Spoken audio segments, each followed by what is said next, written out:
Have you ever gotten on a sales call with a person, spending anywhere from 30 to 45 to 60 to even 90 minutes with this prospect, only to find out they were not willing to invest whatsoever? And what about talking to people that are not a very good personality match, or maybe they're not very high vibe, so that there's a lot of scarcity or just low energy that you're not really willing to work with? And you might be wondering, why am I attracting these people to me? This is exactly what I answered during a recent mastermind event that I spoke at. So what I want to do in today's video is I want to show you part of my answer, so hopefully it gives you some support in being able to restructure some of your marketing or sales strategy when it comes to enrolling people into your group programs or other things like courses and that kind of stuff. Now that that's out of the way, let's go ahead and roll the tape. So attracting better quality people. So when you say better quality, do you mean like higher vibe or like higher vibe, willing to invest, showing up responsible, accountable, not super victim-y, responsible, like will pay their bills.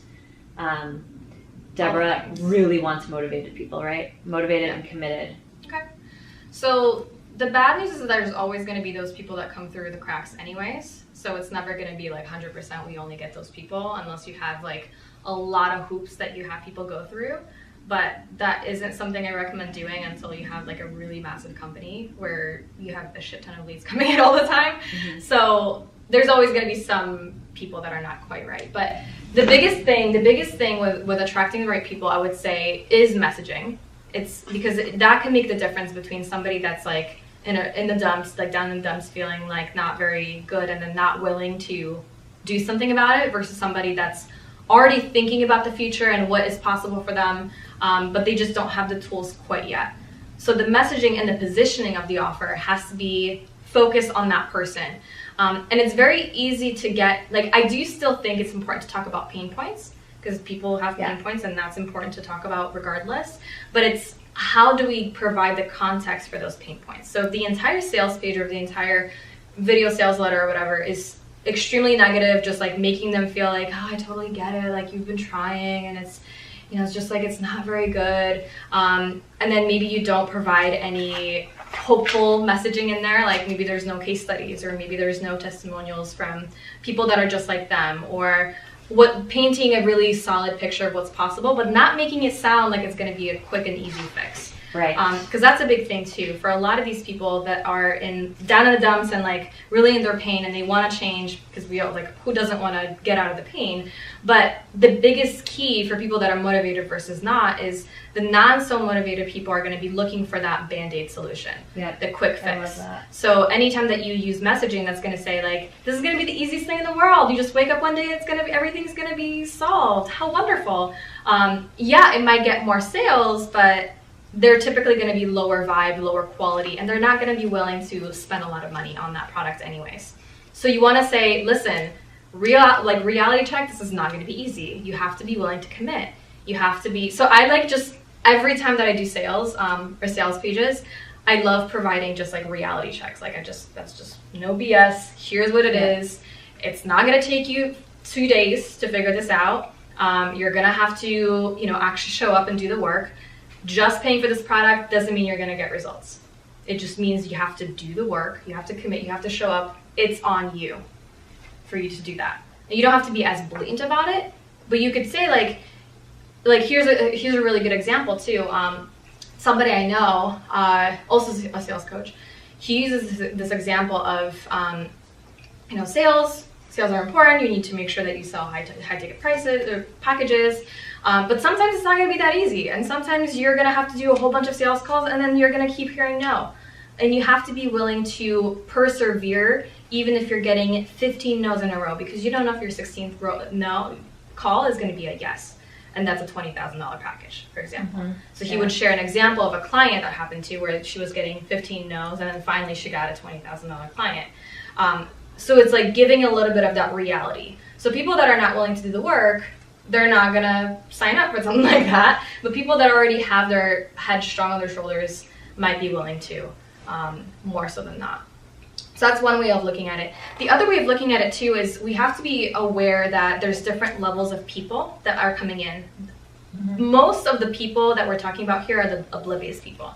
The people that just don't know that the solution is out there. They might encounter you somehow and they're like, money mindset, or like sales and selling on the phone, but I thought they were just supposed to sign up on my website. Like, they just don't know. Yeah. So it doesn't mean that they're not motivated, they just don't know what exactly is even involved in that. So this is where you have to also make the decision of, do you want to train them and show them what is necessary for them to become that person?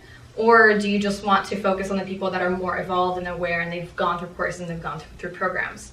So with super oblivious people, like, it can be very effective, it can be very profitable for you to do that, but the percentage of how many people actually follow through obviously is going to be lower.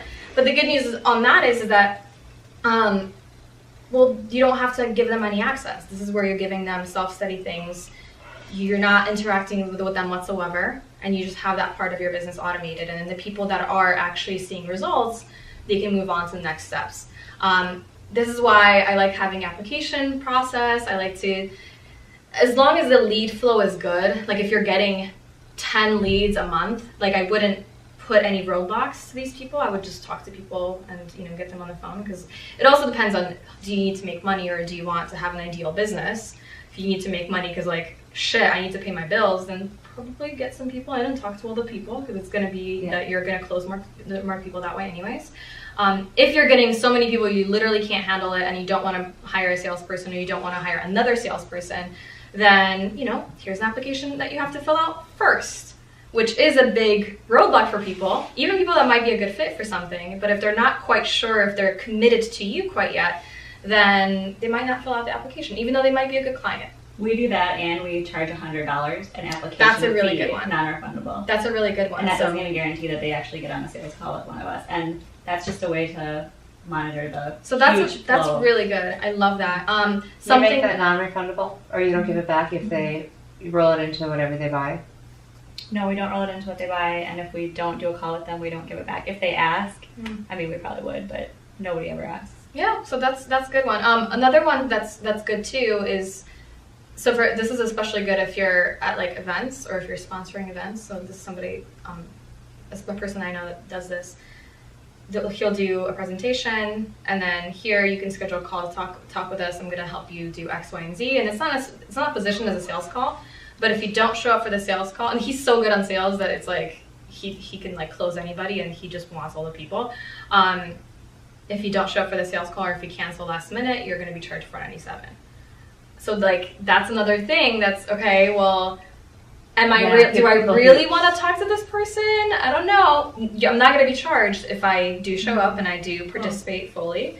But if I, so that's where people are starting asking questions. But that has to be an offer to the right person. So it's still about the offer. It has to be a qualified audience in general. Right. It's not going to be a bunch of randos, but so like when you're speaking at an event, like you typically know who's in the audience. If it's people that paid even a nominal fee to be in the room, they're probably going to be fairly good. Not everybody, but there's going to be probably a good portion of people that are probably like willing to commit and do some work. So hopefully you enjoyed this video and possibly got some takeaways or insights in what you can do in your business to attract better quality people. And my hope and wish is that you get tons and tons of incredible dream clients into your group programs, because you totally deserve it. You are meant to make an impact in the world, and I'm really excited and happy to be able to support you in the process. Again, I'm super pumped to get more videos into your hands very, very soon. But until then, I hope you have an amazing rest of your week and happy holidays. Mwah!